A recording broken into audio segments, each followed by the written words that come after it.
Hi, I'm Joni Patry, and welcome to my YouTube channel.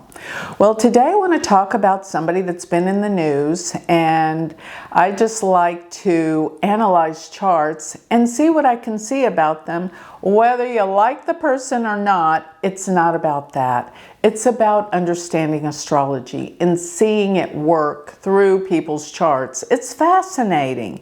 And so one person, and another thing is when I get somebody's birth time, makes me want to do their chart, and I have his birth time. So who am I talking about? Pete Hegseth. He is the Secretary of Defense, and he calls himself the Secretary of War. And I thought, well, let's see what's in his chart to see what makes somebody like him who he is. And he served in many ways in Afghanistan and all these different places in the Middle East. He's the kind of guy that really likes to be involved in violent type situations, I guess. There's a lot of people that are, what's the word, a thrill seeker, or they thrive on like this kind of adventure, I guess I might say. So I thought, let me show you his chart and see what we can glean, because there's a lot that shows up in his chart about his life. Because remember, when he was going out and he was going to be appointed as the Secretary of Defense, all these scandals came out about him too. We'll see that in the chart as well. So let me scoot over here and let's analyze his chart. And another reason why he's in the news is, of course, because of Iran. All the attacks on Iran. And I heard Donald Trump said that Pete Hegseth said he's going to be disappointed when the war is over. Really? So this is the kind of guy that enjoys this kind of work. What is that going to tell us? Then I think his Mars needs to be the planet that is of focus in his chart. I thought that before I looked at his chart. So let's pull it up. And sure enough, looking at his chart, he's got a Scorpio ascendant, which is ruled by what? Mars. Remember, I am a sidereal Vedic astrologer. We use the old rulerships for the planets. So Scorpio's ruled by Mars. And looking at where Mars goes in his chart, I consider this, that the planet that rules the first house is the chart ruler. And wherever it goes in a chart speaks volumes about what that person's interest is and what they're about.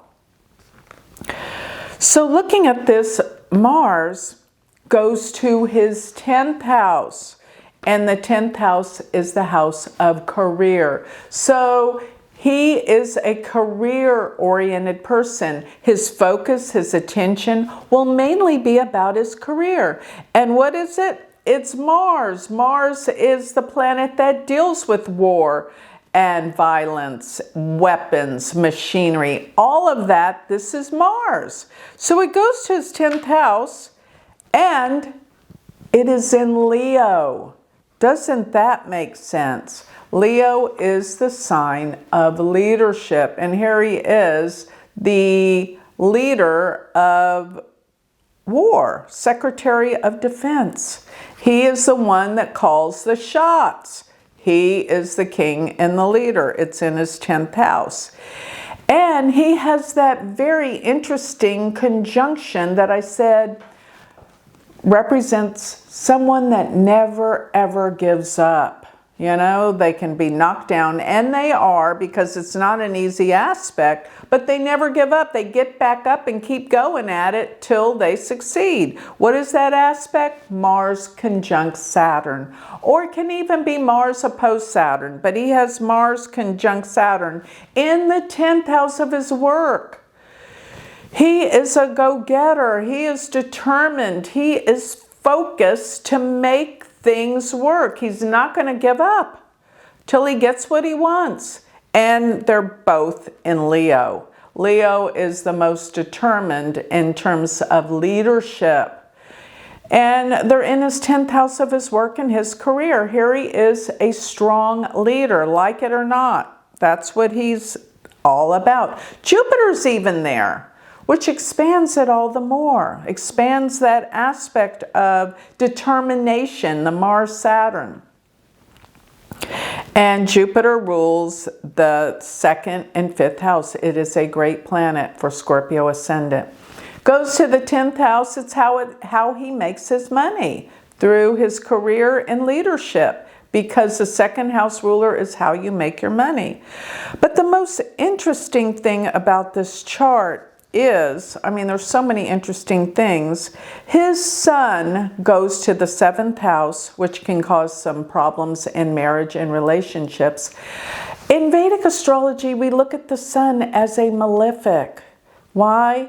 Because, well, you can't look at it. It's too bright. It causes combustion with planets. But here's another thing. Notice the sun in the 7th house of relationships is opposed Neptune in his 1st house.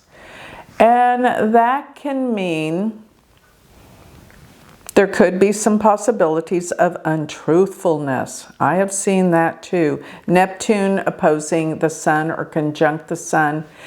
It can be spiritual, but for the most part, it can be deceptive too. It can be not being completely honest about things. So where does that lead to?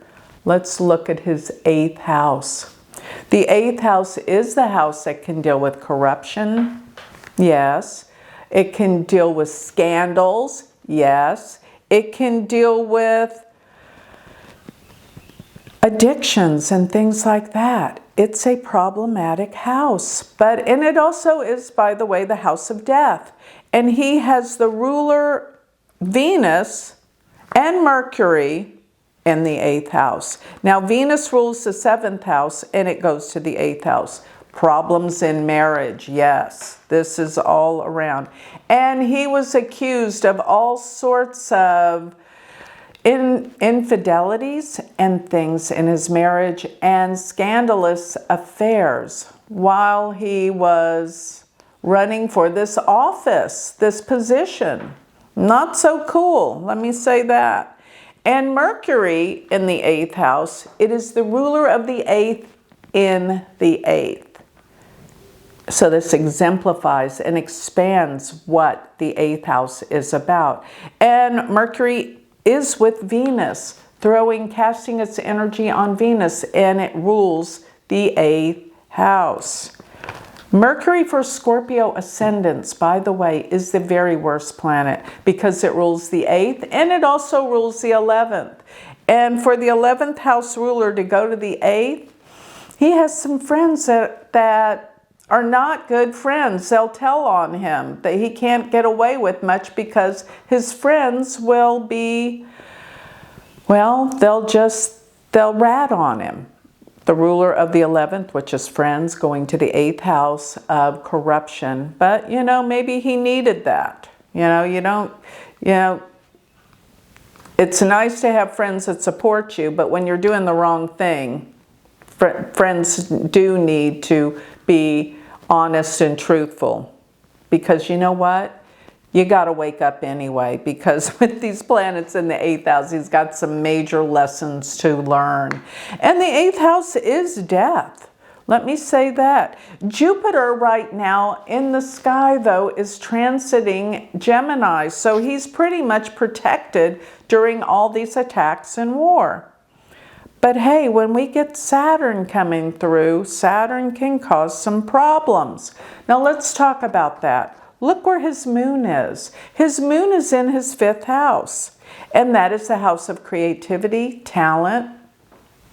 And he was a news reporter for a while on Fox News. So the moon rules the 9th house, which can deal with truth, reporting. It can deal with publications, the 9th house. But the ruler of the 9th and the 5th is a great blessing. And he is blessed with good children because of this. Such a great blessing.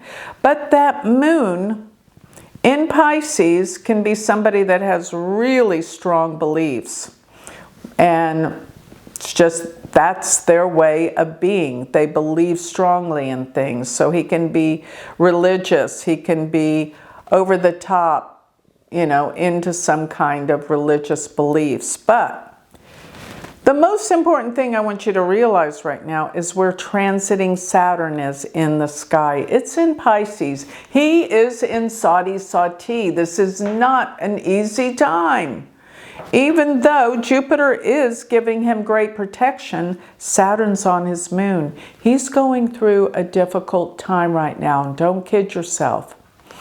And Saturn was on the moon basically for this whole year, going back to 2025. And he's under a lot of stress, a lot of pressure, a lot of difficulty. And Neptune's been on his moon too. He's had to wake up to a lot of truths that he probably didn't want to hear. Saturn, Neptune on his moon is difficult. And the 5th house is also said to be the house of our mind, our intelligence. And Saturn, Neptune on his natal moon, it's been there, well, I would say, since last, well, it was 7 degrees in July of 2025, so the moon being 5 degrees. Whoa, that is interesting, because it's been there for over a year, well over a year. And here's another thing. Saturn and Neptune came together at 6 degrees of Pisces around February 20th. And that's around when this war broke out. He was under undue stress and pressure. And the moon rules the 9th house. He's had to travel to faraway places to get the job done. So he's in a difficult time. Now, another thing that's coming up next month, May, this month, Saturn is going to be squaring his Mercury. And throughout this year. And Mars will come up and hit his Mercury in September. So he is in a difficult place in September as Mars conjuncts his Mercury. End of August, early September. And this is in the 8th house. So it needs to be careful. There could be a threat to his life if he's not careful around the end of August and through September. Mars will be there and Saturn will be aspecting it in the 8th house. So this is critical. He needs to pay attention. But aside from all of that, I just wanted you to see how astrology tells us so much about a person and who they are. Because we could see the qualities of being so strong and wanting to be in a fight, a strong, and career being so vitally important, and that he will be put in leadership positions. But he needed to be careful of all the scandals and things that the 8th house permits and says about his chart. Can you prevent it? Can you change who you are? Absolutely. You just have to have the awareness of what you're doing. Astrology gives you that. So with that, I think I'll close. If you would like to learn more about me, If you would like to get a reading, if you would like to sign up for my free newsletter, go to my website, galacticcenter.org. Furthermore, scroll down on my website and check out all the offerings of my Patreon page. It is a spiritual community you're going to want to be part of with like-minded people. Furthermore, my galactic planner will do everything I just did to his chart for your chart. Why wouldn't you want to be guided by the stars and have this powerful information? Check it out. Go to galacticplanner.com. And if you would like to study with me, become my student, go to my university website, University of Vedic Astrology.com. Thank you.